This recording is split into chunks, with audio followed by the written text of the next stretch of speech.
امت کے لیے نماز کی تاکید فرمائی ہے، حکم فرمایا ہے۔ جتنے انبیاء اللہ سبحانہ و تعالی کی طرف سے لوگوں کا ہدایت کا پیغام لے کے لوگوں کا تزکیہ کرنے آئے، لوگوں کو اللہ کا فرما بردار بنانے آئے، اللہ کی ذات کے بارے میں بتانے آگاہ کرنے آئے، ہر نبی کی تعلیم، اس کا بنیادی نقطہ اللہ وحدہ لا شریک پر ایمان، شرک کی نفی، اور اعمال میں سب سے پہلے نماز یا صلاۃ کا ذکر۔ گو کہ تعداد کا فرق تھا، انداز کا فرق تھا، لیکن نماز ہر حال میں ہر نبی کی بنیادی تعلیمات میں سے ایک تھی۔ اگر قرآن پاک کا ہم مطالعہ کرتے ہیں، تلاوت کرتے ہیں، تو ہمیں پتہ چلتا ہے کہ خود اللہ سبحانہ و تعالی نے بنی اسرائیل کا بھی جب تذکرہ فرمایا تو فرمایا کہ اللہ سبحانہ و تعالی نے انہیں حکم دیا تھا کہ وہ نماز قائم کریں، یعنی اللہ کی یاد کے لیے نماز قائم کریں گے۔ عیسیٰ علیہ السلام کا تذکرہ ہو یا داؤد علیہ السلام کی قوم کا ذکر ہو، ہر نبی نے اپنی قوم، اپنی امت کو نماز کی یا صلاۃ کی تلقین فرمائی۔ اب یہ اللہ کی کتنی کرم نوازی ہے، یہ اللہ کا کتنا بڑا ہم پر احسان ہے، یہ ہمارا کتنا بڑا اعزاز ہے، ہمارے لیے یہ کتنی شرف کی بات ہے کہ خالق کے کائنات اللہ سبحانہ و تعالی، جو گو کہ وہی صرف اپنے مخصوص بندوں جنہیں ہم انبیاء علیہم السلام کہتے ہیں ان پر نازل فرماتا ہے، یعنی وہی تو صرف انبیاء پر آتی ہے۔ اللہ سے رابطے میں براہ راست جو لوگ ہیں وہ تو انبیاء علیہم السلام ہیں، لیکن اللہ نے اپنے کسی بندے کو اپنی ذات تک پہنچنے سے محروم نہیں رکھا۔ کیا کمال کی بات ہے کہ ہم اس بات پر جتنا شکر ادا کریں کم ہے کہ ہم اللہ سے رابطہ کر سکتے ہیں، ہم اللہ سبحانہ تعالیٰ سے اپنے کنیکشن کو اسٹرانگ کر سکتے ہیں، مضبوط کر سکتے ہیں۔ ہم غیب پر ایمان تو لاتے ہیں کیونکہ یہ اللہ سبحانہ تعالیٰ کا حکم تھا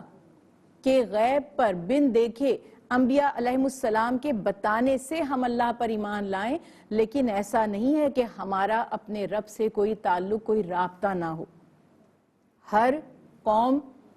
نماز کی تعلیمات سنتی رہی، کس نے کتنا عمل کیا وہ بالکل علیحدہ بات ہے۔ اب کسی کی مثال ہم کیا دیتے ہیں جب ہمارا اپنا خود یہ حال ہے کہ نبی کریم صلی اللہ علیہ وسلم کی تعلیمات سب سے جامع ہیں، اور اس میں جتنی نماز یا صلاۃ کی اہمیت کا تذکرہ کیا گیا کسی اور شریعت میں ہمیں نظر نہیں آتا۔ صلاۃ کے آداب، صلاۃ کی شرائط، اس کی مستحبات، سنتیں جو ہیں، جو اس میں ایسے اعمال جو نماز کو یا صلاۃ کو فاسد کر دیتے ہیں، ختم کر دیتے ہیں یا ضائع کر دیتے ہیں، ایسے اعمال جس سے نماز بارگاہ الہی میں قبولیت کے درجات ضرور پا لیتی ہے، ہر بات کو کھول کھول کر اس شریعت میں، شریعت اسلامیہ میں، نبی کریم صلی اللہ علیہ وسلم کی تعلیمات میں وضاحت کے ساتھ بیان کر دیا گیا۔ لیکن اس کے باوجود ہم میں سے کتنے پوری دنیا میں مسلمان ہیں جو اس بات کی اہمیت کو سمجھتے ہوں گے؟ جیسا کہ میں نے عرض کی کہ ہر شخص ہی جو اللہ پر ایمان رکھتا ہے، اللہ سبحانہ تعالیٰ نے اس کا اور اپنا رابطہ براہ راست اس سینس میں رکھا کہ ہم نماز ادا کریں۔ یہی تو بات ہے کہ نبی کریم صلی اللہ علیہ وسلم نے فرمایا کہ نماز مومن کی معراج ہے۔ اور اس میں ایک اور بڑی خوبصورت اور عمدہ بات، جب ہم نماز کے پس منظر کی بات کرتے ہیں کہ یوں تو ہمیشہ سے نماز کا یا صلاۃ کا تصور موجود رہا، لیکن 5 وقت کی نماز جو رسول اللہ صلی اللہ علیہ وسلم کی امت پر فرض کی گئی، یہ کون سا موقع ہے؟ حدیث رسول اللہ صلی اللہ علیہ وسلم سے ہمیں پتہ چلتا ہے کہ نماز پنجگانہ معراج کی رات کو فرض کی گئی۔ اور یہ معراج کا جو واقعہ ہے یہ مدینہ منورہ ہجرت فرمانے سے پہلے کا واقعہ ہے. گو کہ تاریخوں میں تھوڑا سا ہمیں اختلاف نظر آتا ہے کہ وہ نبوت کا 10واں سال تھا یا وہ نبوت کا 13واں سال تھا، لیکن بہرحال پتہ یہ چلا کہ معراج کے موقع پر نماز یا صلاۃ کا تحفہ آپ صلی اللہ علیہ وسلم کو آپ کی امت کے لیے دیا گیا، کیونکہ نبی کریم صلی اللہ علیہ وسلم تو اعلان نبوت سے پہلے بھی غار حرا میں جا کر اللہ کی یاد، اللہ کی عبادت فرمایا کرتے تھے. نماز کیا ہے؟ صلاۃ کیا ہے؟ اللہ سبحانہ تعالیٰ کا ذکر 3 حصوں پہ اس کو حضرت شاہ ولی اللہ بیان فرماتے ہیں کہ تقسیم کیا گیا،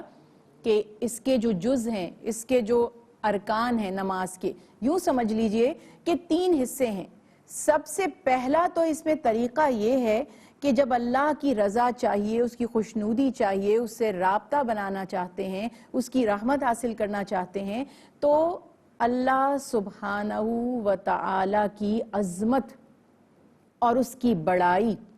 اور اس کے اختیارات کا دل و جان سے اعتراف کریں. یعنی بندے کو اس بات کا احساس اپنے اندر پیدا کرنا ہے کہ اللہ ہی تمام کائنات کا واحد خالق مالک ہے. ہر نفع، ہر نقصان اللہ سبحانہ و تعالیٰ کے دست قدرت میں ہے. جب ہم اللہ سبحانہ و تعالیٰ کے اختیار، اس کی عظمت، اس کے مقام کو، اس رب کی شان کو سمجھ لیتے ہیں، تو دوسرا درجہ اس کا یہ ہے، جو دوسرا رکن ہے وہ یہ کہ ہم اپنی عاجزی، اپنی بے بسی اور اللہ سبحانہ و تعالیٰ کے لیے جو ہمارے دل میں محبت ہے اس کا کھل کر اظہار کریں. یقیناً نماز میں یہ بھی ہوتا ہے. جتنا زیادہ ہم اللہ کی بڑائی بیان کریں گے اور اپنی عاجزی کا اظہار کریں گے، اتنا ہی ہمیں اللہ کا قرب ملے گا. اور تیسرا اس کا درجہ یہ ہے کہ انسان اپنے افعال سے، یعنی پریکٹیکلی، فزیکلی اپنی عاجزی کو ظاہر کرے اور کچھ اس طریقے سے بارگاہ الہی میں کھڑا ہو، یعنی اس کے جو آداب ہیں، جو پروٹوکول ہے، جس کو ہم کہتے ہیں قیام کی حالت ہے، رکوع کی حالت ہے، سجدے کی حالت ہے، تو ہمارا ایک ایک عضو اللہ سبحانہ و تعالیٰ کی اطاعت میں. اور یہ جو ہم کہہ رہے ہوتے ہیں نا کہ ہم اللہ کو سب سے بڑا مانتے ہیں، وہ سب سے عظیم ہے، وہ سب سے زیادہ طاقتور ہے، وہی خالق، وہی مالک، وہی صاحب اختیار ہے، تو ہم یہ کہہ کر زبان سے بھی کہتے ہیں کہ ہم کچھ نہیں ہیں، لاچار ہیں، بے بس ہیں. آج دنیا یہ سمجھتی ہے کہ وہ بہت ترقی کر چکی ہے اور بہت سی چیزیں انسان یہ سوچتا ہے کہ اس نے اپنے ہاتھ میں لے لی ہیں. ایسا کچھ بھی نہیں ہے. جتنے بے بس ہم ابتدا میں تھے، جب ہم سٹون ایج میں تھے، اس سے زیادہ بے بس ہم اپنے آپ کو آج محسوس کر رہے ہیں، جبکہ آج ہم سمجھتے ہیں کہ بہت زیادہ ترقی کر چکے ہیں. اللہ کی شان، اس کی عظمت، اس کے اختیار کے آگے انسان ہمیشہ سے بے بس رہا ہے اور ہمیشہ ہی بے بس رہے گا. موجودہ دور میں ہم ہمارے اعتراف میں جو واقعات ہوتے ہیں، جو حادثات پیش آتے ہیں، جو ناگہانی آفتیں آ جاتی ہیں، کبھی قحط ہو جاتا ہے، کبھی کوئی وبائی امراض پھیل جاتے ہیں، ہماری اپنی ذات میں ہم بے بس ہیں. بیٹھے بٹھائے ہاتھوں نے کام کرنا چھوڑ دیا، بیٹھے بٹھائے دماغ کا ایک حصہ ڈیمیج ہو گیا. اب دماغ کا ایک حصہ ڈیمیج ہو گیا ہے، چاہے وہ اب آپ کہیں سٹروک کی وجہ سے ہوا یا جو بھی سبب بنا، لاکھ کوشش کے باوجود بھی آپ اس کو دوبارہ سے کیور نہیں کر سکتے اگر اللہ کی رضا، اس کی مرضی شامل نہ ہو. معمولی سے معمولی بیماری کو بھی ہم دور نہیں کر سکتے تمام تر سائنسی ترقی کے باوجود اگر اللہ کی رضا نہ ہو. چھوٹی سی بیماری ہم کہتے ہیں فلو ہے، فلو سے دنیا میں ہر سال لاکھوں افراد، 4 سے 5 لاکھ کا فگر یوزلی دیا جاتا ہے، مرتے ہیں آج بھی. کیا ترقی ہے ہماری. ٹھیک ہے کہ اللہ سبحانہ و تعالیٰ نے ہمیں شعور دیا، عقل عطا فرمائی، لیکن اس کے باوجود ہمیں یہ یاد رکھنا ہے کہ ہم کتنے ہی طاقتور کیوں نہ ہو جائیں، اللہ کی سلطنت سے باہر نہیں جا سکتے۔ معاذ اللہ، اللہ سبحانہ و تعالی کے اختیار کو چیلنج نہیں کر سکتے۔ لوگوں نے بارشیں برسانے کے لیے ایکسپیریمنٹس کیے کہ ہم خود مصنوعی بارش کر لیں گے، کیا نتیجہ نکلا؟ کئی اور پرابلمز کا شکار ہوئے لوگ۔ تو یہ بات ہمیشہ یاد رکھیے کہ ہمیں اس بات کو ایڈمٹ کرنا ہے، ہمیں اس بات کا اقرار کرنا ہے زبان سے بھی، اور نماز کی صورت میں ہم بہت اچھے طریقے سے یہ عمل پیش کر سکتے ہیں کہ وہاں ہماری زبان بھی ہماری بے بسی کا اقرار کرتی ہے، وہاں ہمارے اعضاء بھی ہماری بے بسی کا اقرار کرتے ہیں، اور وہاں ہمارا دل یا ہماری روح بھی اللہ سبحانہ تعالیٰ کی عظمت اور اپنی کمتری کا اظہار کر رہا ہوتا ہے۔ یہی ہے صلاۃ، یہی ہے نماز، اور یہی چیز ہمیں اللہ سے جوڑتی ہے۔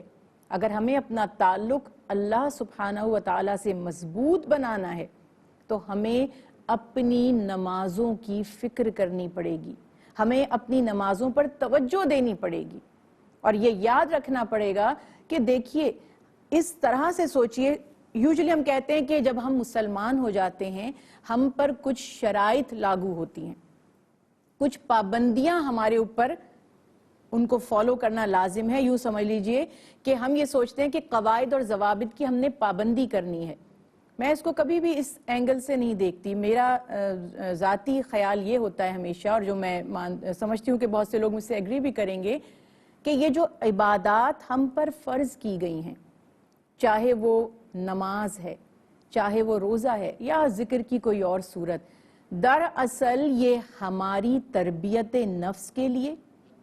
یہ ہمیں ایک بہترین انسان، کارآمد